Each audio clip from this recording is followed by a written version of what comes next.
Dali in the house. What? What's up, everybody? Real quick. Hey, girl. Hey, girl. Hey. Did you miss me? Did you miss me? What? What's up, everybody? Real quick. So I'm back with a little update. I know I haven't talked to you guys in a couple weeks. Like I said, you guys could follow me on my social media, my Snapchat or my Instagram. I'm mostly, posting a lot of things there most of the time. Last time I talked to you guys, I believe I was on chemo 3. I am on chemo 9, going on chemo 10.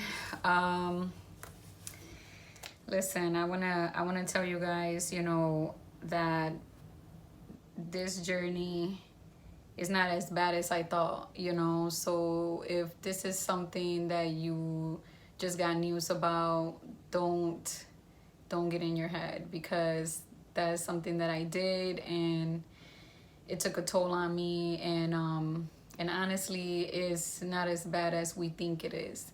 You have to stay strong and you have to stay positive through it all. I am on chemo 9 right now, and I'm not gonna lie, most right now what hurts me the most are my bones. My joints are hurting me a lot. But like I said, every day I try to eat healthy, because the medicine does one thing, but you have to do your thing at home too. So last time I told you guys that I bought a juicer. My mom bought me a juicer. I didn't buy the juicer. My mom got me the juicer. Thanks, Mom. But my mom got me the juicer, and I seriously recommend that if I'm not a person that likes to eat vegetables like that, and that's the way I could get the vegetables in me, especially if you're going through some type of situation, disease, sickness. I also want to encourage you guys. I want to let you guys know a little bit of what I drink every day to make me feel better and help me with my chemo treatments. And there's this drink that is called Asea, ASEA. I drink it every single day. I also drink my guanabana tea along with bone broth. I drink bone broth every day. You don't have to drink a lot, just a little cup of it is fine. These things, I feel like they helped me. One time I didn't take it after treatment, and I wasn't feeling well at all, and besides, eat healthy and drink a lot of water, because that's the number one thing. Since I got diagnosed, when I cut my hair, if you guys saw the video prior to this one, cutting my hair was one of the hardest things that I had to do. It was hard. When I got out the shower, I couldn't even look at myself. Like, honestly, I would pass by a mirror and I'd be like, oh, like, I couldn't even look at myself. And, honestly, I saw a couple girls on Instagram that encouraged me to show my bald head, because at first, when I knew I was gonna cut my hair, I wasn't really willing to show my bald head like that. And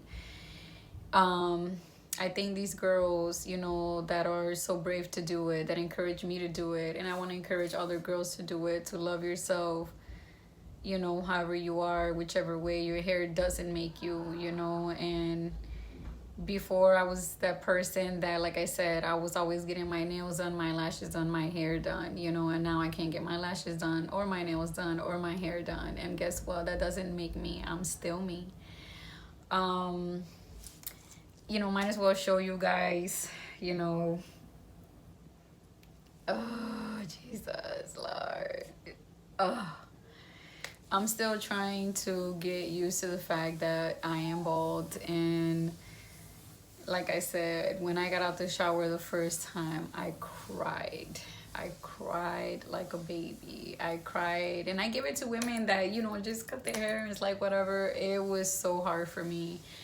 It was hard, even to the point that, I'm sorry, I'm loud.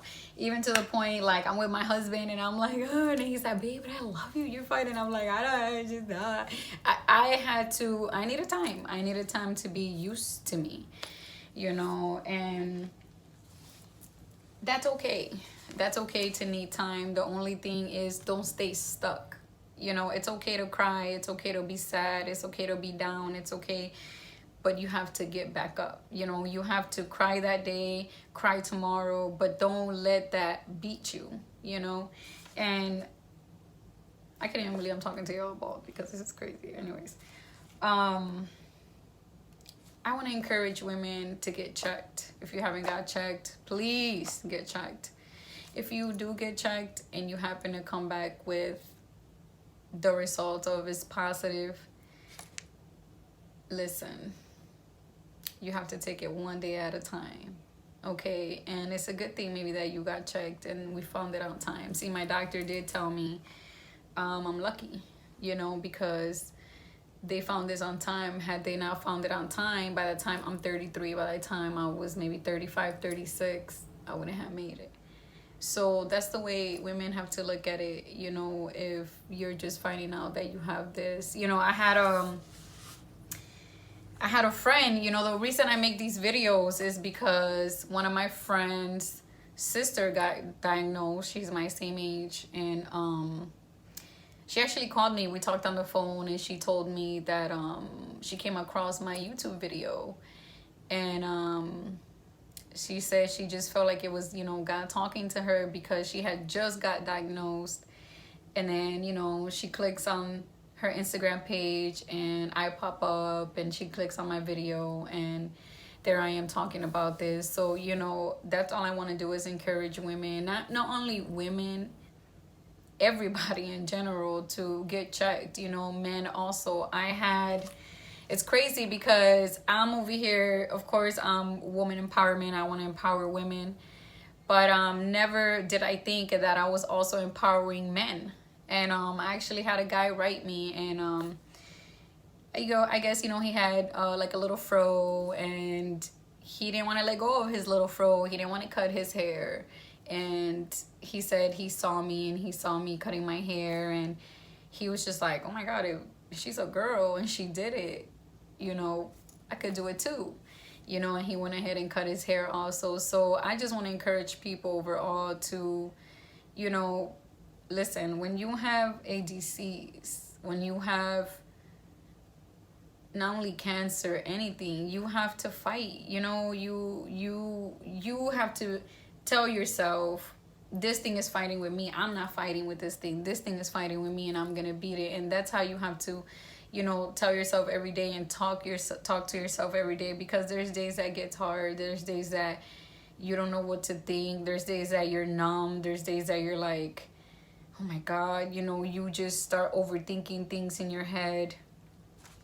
So the main thing, you have to really try to stay positive. And, you know, not only with this cancer situation, people with depression, like, listen, I do believe that depression is a sickness. I believe depression is a sickness, and I believe you need to get up and find help.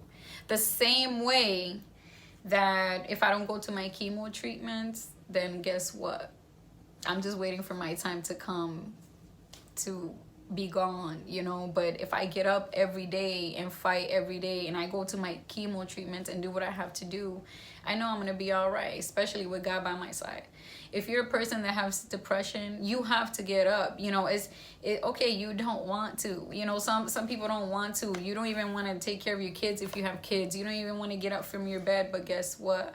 You're just waiting for a time to come for you to be gone. You need to get up and find help.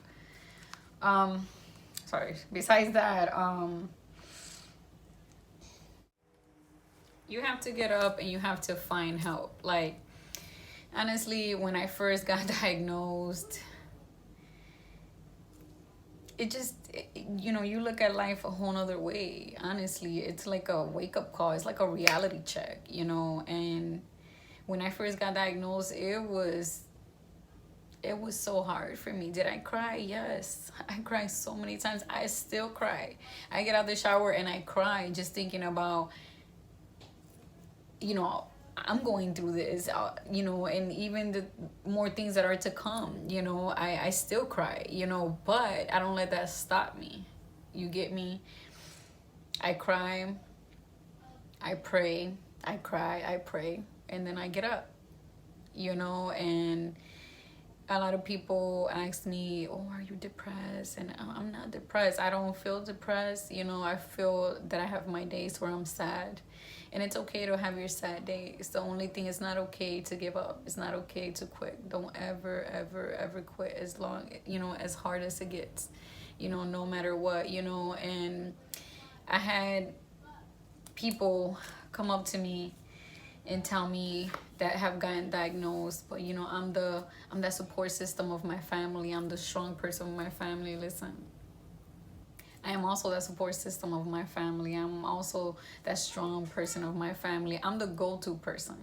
I'm the person that when my sisters or my mom or my brothers, my dad, they go through anything, my husband, friends, you know, they come to me. I am that go-to person. So to not be able to kind of be that go-to person right now, it's hard, you know. And even with my kids, I went through a total situation with my mom. But I remember when I was as a kid, my mom was pretty sick, and I would go to school worried all the time about my mom. Is my mom gonna be okay? And that's the last thing that I wanted to do with my kids. That's the last thing, is, you know, having to send my kids to school and have them worried, you know. And honestly, listen, this is gonna sound crazy, but you know, I do believe I'm one of God's special person, because so many random things happen in my life. But anyhow, I believe that that, you know, everything happens for a reason. And going back to my kids, you know, there's different people that I talk to, and a lot of people want to tell me, oh, well, you know, you're so liberal about it. You talk about it. You're very open about it. I choose not to share my story. I choose to keep this to myself. Hey, to each his own. I respect everybody. I choose to share my story. I choose to just try to encourage other people, you know. And I told my kids, because I want my kids to be part of my journey. I want my kids, when they get to a certain age, know that, hey, mama, I was there for my mommy. My mommy told me everything. I didn't want to keep anything from them. Telling my kids, it was hard. It was hard. When we told, I have a 12-year-old, I have a 8-year-old daughter, and my little guy, he's 7.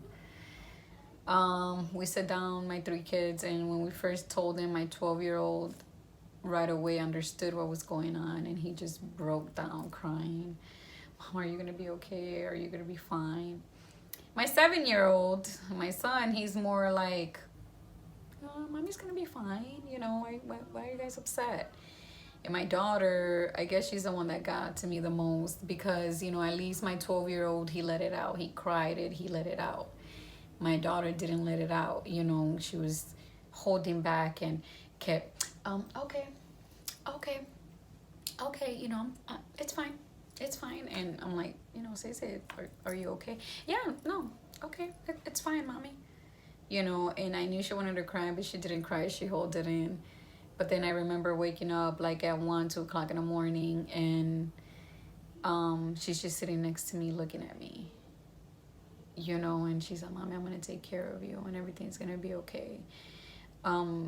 Kids are very smart, very smart. They sense when things are going on in the home. They sense when things are happening. If you're a mom or dad, be honest with your kids, you know, as hard as it is, you know. Of course, always try to come to them very positive. You know, before I told my kids, I played a very positive video on YouTube about a woman that went through the same exact thing that I'm going through right now, and she's perfectly fine. And I shared that with my kids, and then I told them, you know, that mommy was diagnosed with breast cancer. So it was hard for them, but I want them to be part of my journey also, you know. So I encourage moms to do it, and if you don't, it's okay also, you know. It's to each his own, you know.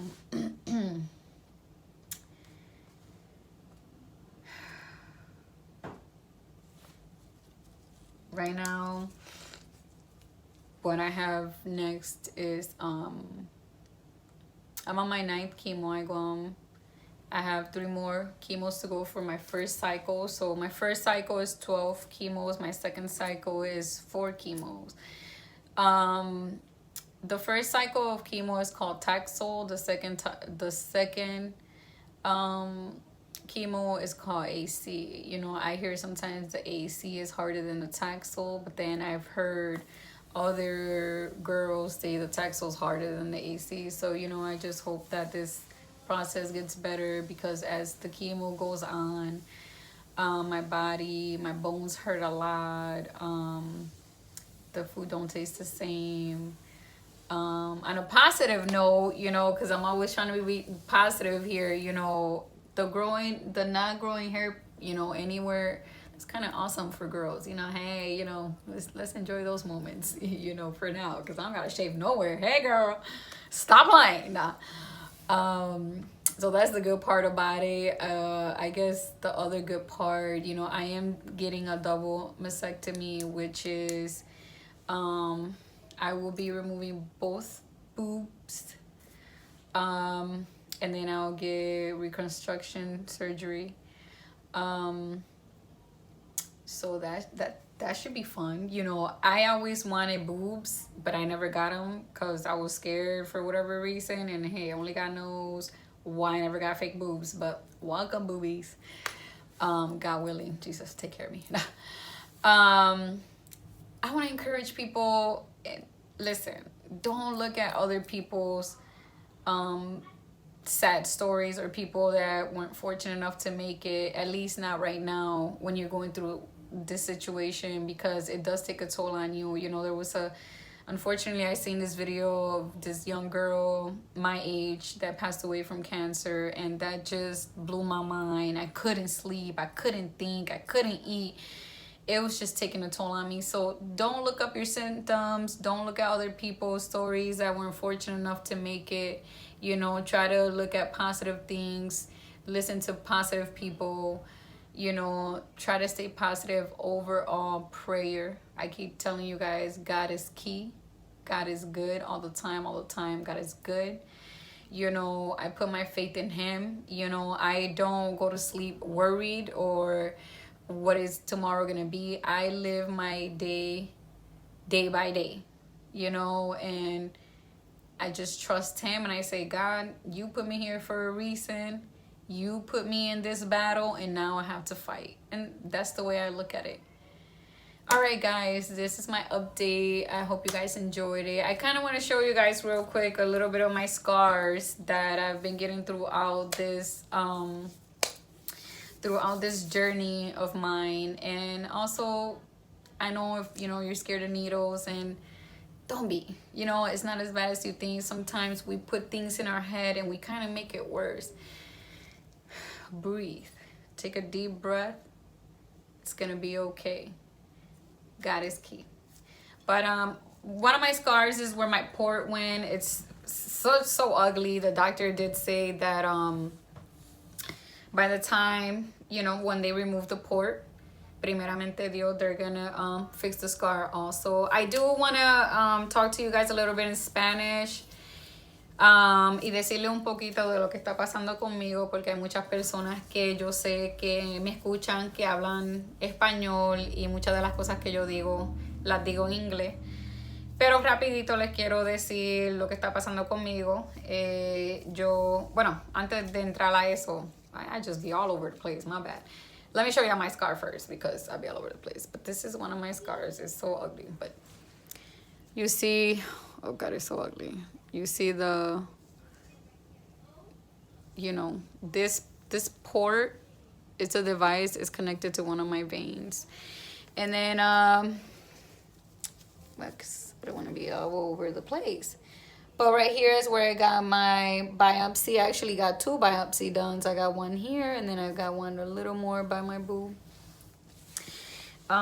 So these little surgeries, you know, every time I come out from them, I'm always very emotional, feeling some type of way. But just know that these things have to get done. All right, guys. I'll be updating you guys with a video in Spanish and talking to you guys more because my first language was Spanish. I don't know what happened. I just started speaking English so much. I'm so used to, talking English now. But all right, guys, this is my update. I hope you guys liked it. I'll keep talking to you guys and letting you guys know what's going on with me, and I can't wait to just get back to myself and my topics and get back to my topics because God knows I have a lot to say. So anyhow, guys, thanks for listening. This is my little update. I'll keep updating you guys soon. Keep me in your prayers. I'll be praying for everyone too. All right, guys, don't mind the mess in the background. Peace.